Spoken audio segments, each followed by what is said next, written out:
मानव अंदर आते ही अपने सिगार का कश लेते हुए आसपास देखने लगा और सीधे सिकंदर के पास चला गया। आइए मिस्टर मानव, वेलकम वेलकम।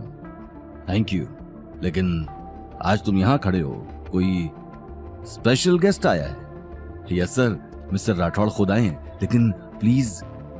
इससे पहले कि सिकंदर आगे कुछ कहता, मानव अपने चेहरे से चश्मा उतारकर गौतम को देखने लगा और तुरंत उसके पास चला गया। वहीं गौतम मानव को देखते ही रिया और शनाया को देखने लगा। उसे सिर्फ अपनी पहचान बाहर आने का डर था। ओह शिट, ये मानव सिंह यहाँ कैसे आ गया? अभी आकर गड़बड़ कर देगा। Hello mister. मानव ने मुस्कुराते हुए गौतम की तरफ हाथ बढ़ा दिया, लेकिन नील ने उसी वक्त हाथ आगे आकर हाथ मिला लिया। Hello, Neel Agarwal from Agarwal group. Sorry, मैं समझा नहीं। आपने मुझे नहीं पहचाना? अच्छा, आपने गायत्री देवी का नाम तो सुना ही होगा। मैं उनका पोता हूं, नील अग्रवाल। सॉरी, आपको शायद कोई गलतफहमी हुई है। मैं आपसे नहीं, मिस्टर राठौड़ से मिलने आया हूं। ये बात सुनते ही नील हंसते हुए अपने आसपास देखने लगा। कौन है मिस्टर राठौड़? कहाँ है mister Rathore? Where is he? हो, कहीं आप इस घर जमाई की बात तो नहीं कर रहे? ये तो साला।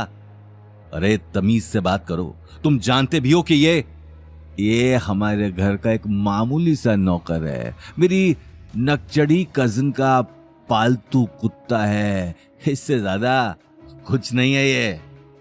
गौतम का शरीर गुस्से में लाल हो चुका था। वहीं दूसरी तरफ मानव भी नील की बात सुनकर गुस्से में आग बबूला हो चुका था। वो गौतम को बहुत अच्छे से जानता था और उसकी बहुत रिस्पेक्ट करता था। लगता है तुम्हें किसी की इज्जत करना नहीं आता। मुझे मालूम है मिस्टर राठौड़ तो कुछ नहीं कहेंगे, लेकिन मैं तुम्हें इस बात का जवाब जरूर दूंगा। ये बात कहते हुए मानव ने अपने आदमी को इशारा कर दिया।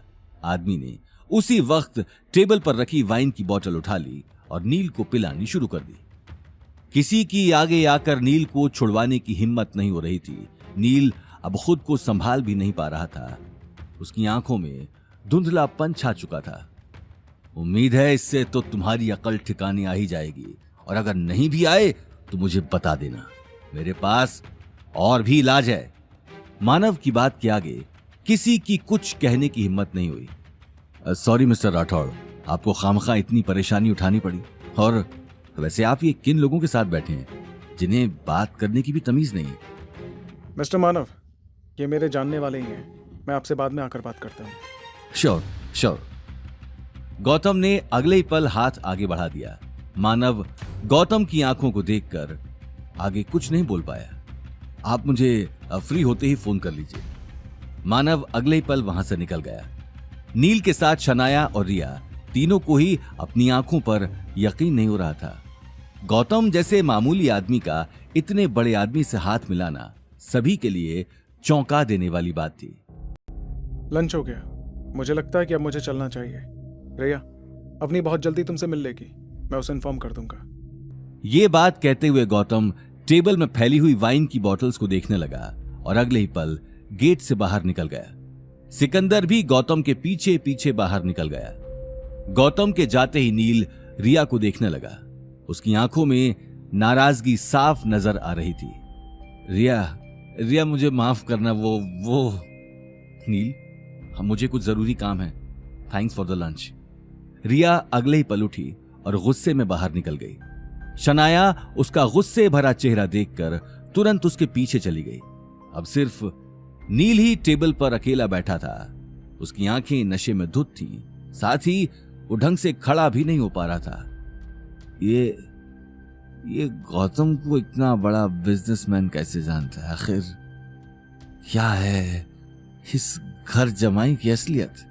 एक तरफ नील को गौतम पर शक हो चुका था, तो वहीं दूसरी तरफ गौतम भी इसी बात को लेकर डर रहा था। ऑटो से घर जाते हुए बार बार उसके दिमाग में यही बात चल रही थी। कुछ ही देर में वो घर पहुंच गया और डोरबेल बजाते ही उसे सामने अवनी खड़ी दिखाई दी। गौतम, तुम इतनी जल्दी आ गए? और रिया? वो ठीक है, नील और शनाया भी आए थे। मैं कुछ देर उनके साथ बैठा, फिर रिया अग्रवाल हाउस के लिए निकल गई। कोई बात नहीं, वैसे भी रिया शायद ही यहाँ आती। ये बात कहते हुए अवनी गौतम को देखने लगी। गौतम अब तक अपनी आइडेंटिटी सामने आने के बारे में सोच रहा था। आज मानव ने आकर सब कुछ खराब कर दिया। कहीं इस नील और शनाया को मुझ पर शक हो गया। आगे की कहानी जानने के लिए देखिए अगला एपिसोड सिर्फ पॉकेट एफएम के यूट्यूब चैनल पर और रॉयल वारिस के सारे एपिसोड्स को सुनने के लिए डिस्क्रिप्शन में दी लिंक से डाउनलोड करें पॉकेट एफएम ऐप।